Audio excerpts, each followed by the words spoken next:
I'd like everyone to take a seat, please. I want to begin today by thanking HSBC for choosing us to analyze this pressing issue that we have at hand today. My name is Alexander, and I came today with our A team to do a full analysis of the reports and information you have gathered for us and present you our findings. Just a quick introduction of our team. Here from my right, we have Jose, Ismail, myself, Kelter, and Nkua. On the agenda for today's meeting, we'd like to begin by talking about HSBC's culture and how it's normalizing harassment. Then next, we're going to go to HSBC's human resources and how it has interacted with Mike and the issues pertaining to that whole situation. Then we would like to explain how some items might be corrupt, non-compliant, and not taking charge. Afterwards, we're just going to talk about some issues to change for a healthy work environment at HSBC. Then we're going to go over our recommendations on exactly how to do that, and then just give you a quick summary to tie everything back up. So our first speaker for today is going to be Jose. He's going to be addressing the issue of HSBC's culture and how it's normalizing harassment. Culture is important because it exerts subtle, powerful control over behavior. Eileen was introduced into a culture in which male behavior towards women was very inappropriate. She found a means to survive and function in such a setting through her socialization, becoming one of the boys, as I say it. It was no wonder why the norms at HSBC was completely backwards. What could considerably lead to a grand lawsuit today was the okay and common thing to do at HSBC. Something more to mention is Eileen's misuse of her power. Being that she was considerably the leader of her group, being the employer to many in HSBC, much of HSBC's tolerance towards Eileen's behavior was mostly due to the fact that she was in fact the boss. An organization does not expect a manager to behave in such ways and will often turn a blind eye for their own. Eileen used her power at HSBC to gain her desired outcomes through unethical means. She used blackmail towards Jill when it came to spreading personal stories of her intimate life, gossiped and created rumors to defame the characters of others, and used multiple forms of threats to get her way. Whether it be through force or persuasion, the use of her power was tolerated by HSBC for many years. There were short occasions when Eileen would attempt to mask her desires through political language, but it did not take long for an outsider like Mike to observe the subliminal messages. Eileen's behavior was considerably political in the way she utilized scapegoating, dishonesty, and the withholding of information from her subordinates. Eileen was able to utilize interpersonal power within the workplace to get what she wanted out of people. She would reward those who followed in her path like sheep and punish those who diverged from her wishes. It was also evident that Eileen had a tie with a strong coalition at HSBC. This further explains why HSBC tolerated her behavior. Eileen had ties to high authority members of the Human Resources Department. This gave the upper hand when it came to receiving notifications of employee complaints towards her. The coalition that Eileen was gracefully a part of was even able to give her a better job within HSBC and systematically demote Mike when it came to the reorganization of HSBC. Eileen had interpersonal access and influence across departments, which enabled her to operate in the way that she did. Thank you, Jose, for that. Next, we have Nkua. He's going to be speaking about the Human Resource Department and its interaction with Mike. The HR department they treated Mike unfairly. The reason being that they they shouldn't have asked him to go home whilst they do the investigation.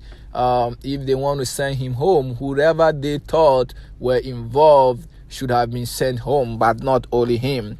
That makes it unfair and unprofessional. Secondly, I thought the HR saw Mike to be a possible cause of the conflict arising in HSBC's working environment, because before they hired Mike, I think everything was moving on smoothly, even though there were all these sexual abuse and all those stuff going on and all those corrupt activities. I think they were okay with it, and they saw the atmosphere there to be working good for them until the higher Mike and all those changes started coming. And also, I think they sees Mike as a possible source of information leaked to the general public. So the second part, also, why did they act as they did? I think they acted as they did because they wanted to cover up the corrupt, unethical, sexually abused attitude in the HSBC's working environment. And the third part says, whose interests were they representing? They were representing their own interest and then the interest of HSBC, because they wanted to cover up so that much information will not be released to the general public, especially when they saw that the company was under investigation, and then they realized that the company now also tend to launch its own internal investigation and stuff. Now, the lesson I learned from it that I would recommend is, yes, I saw Mark to be a charismatic leader because he cares about each and everyone, as we see how he wanted to help jail come out of all those sexually abused statements and activities that was going on, and he wanted to correct some of all those corrupt activities. He wanted to win more jobs, make more income for the company, profits, I would say, not income, profit for the company, or revenue.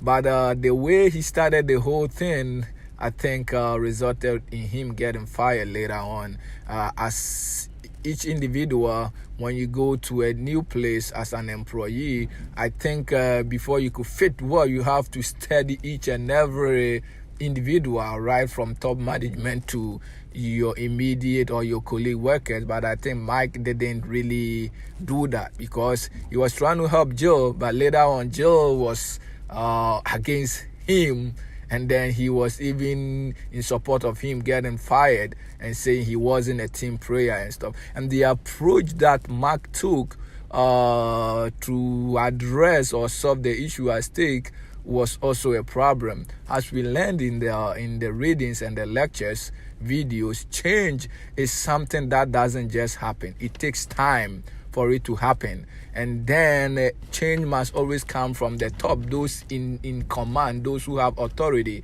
not people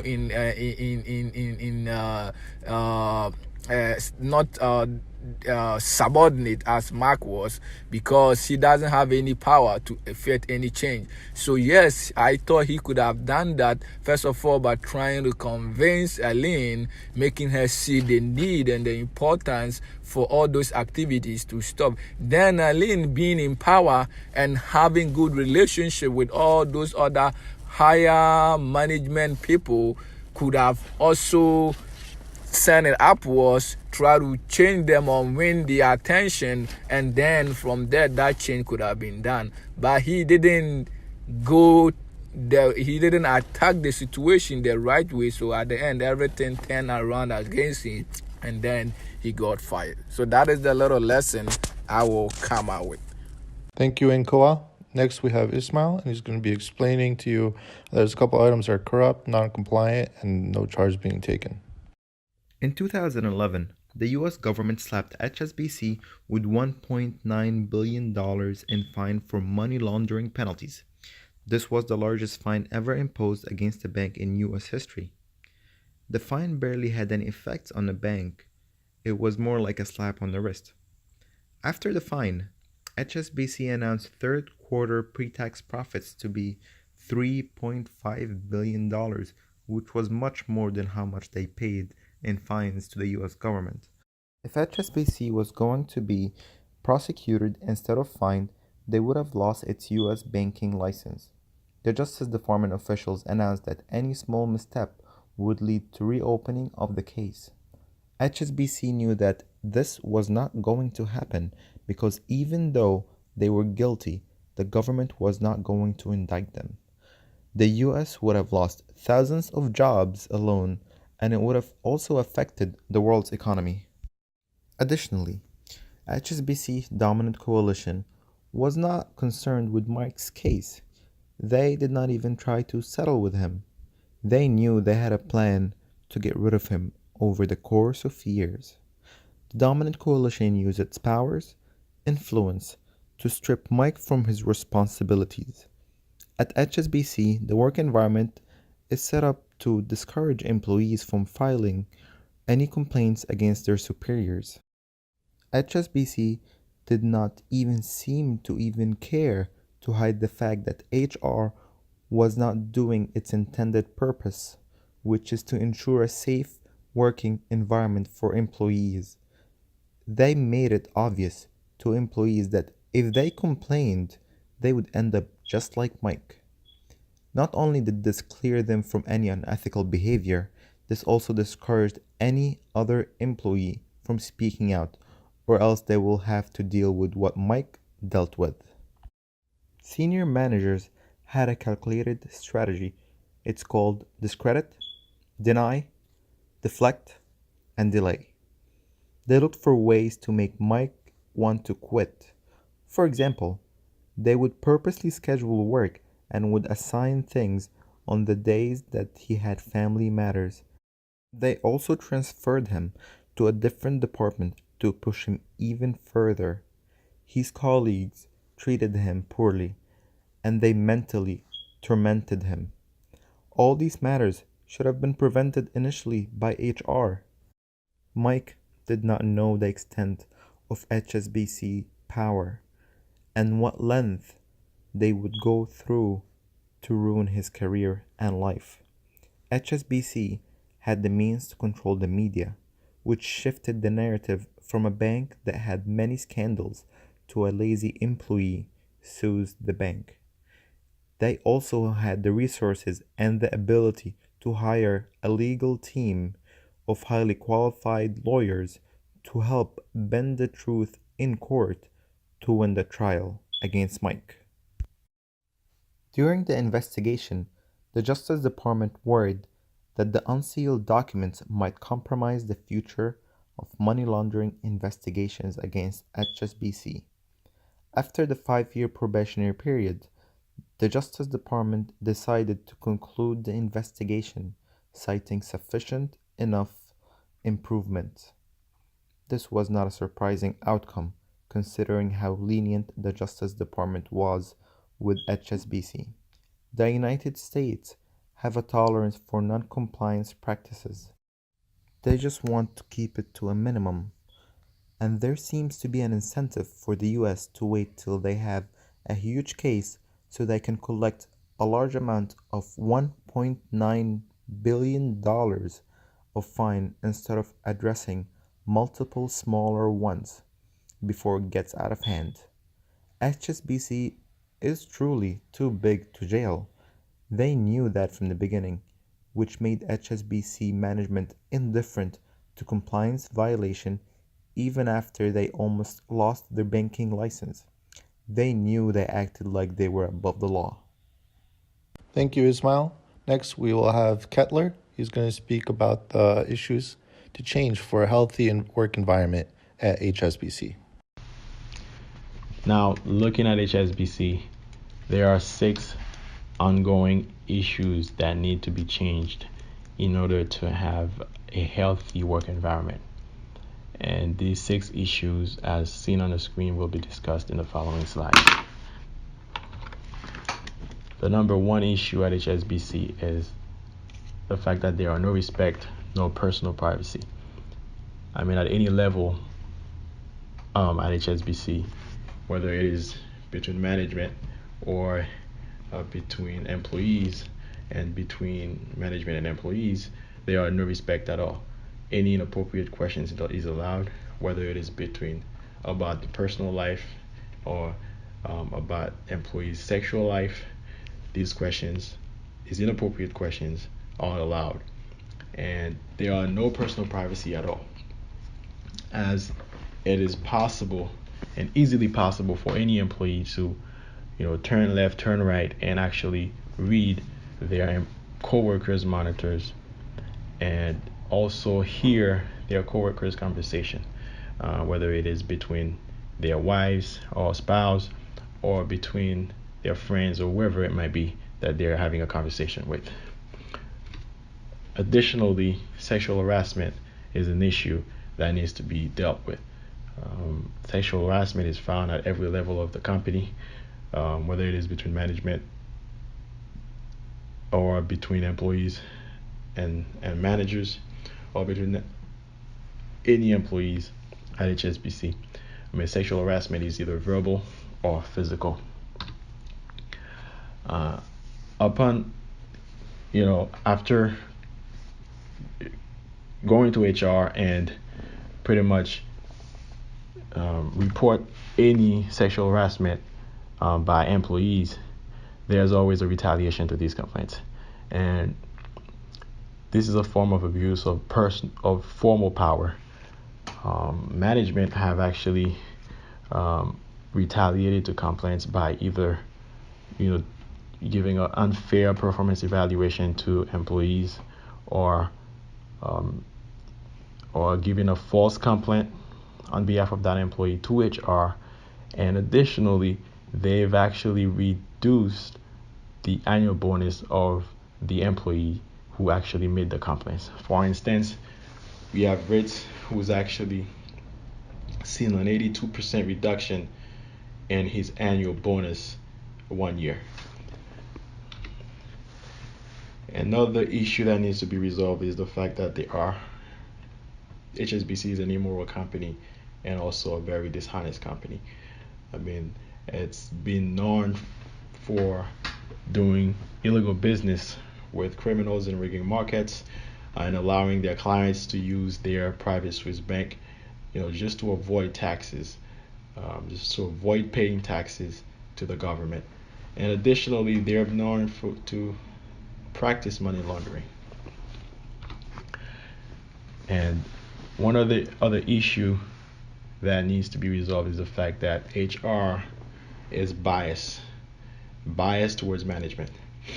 And although HR responsibility is to maintain a healthy work environment for every single employee at HSBC, it is one hard job for them to do, because they are subordinates to upper management, and upper management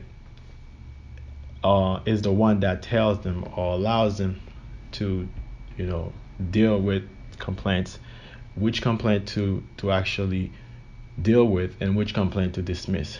So as a result, employees have caught up to it and have actually, stopped reporting sexual harassment complaints.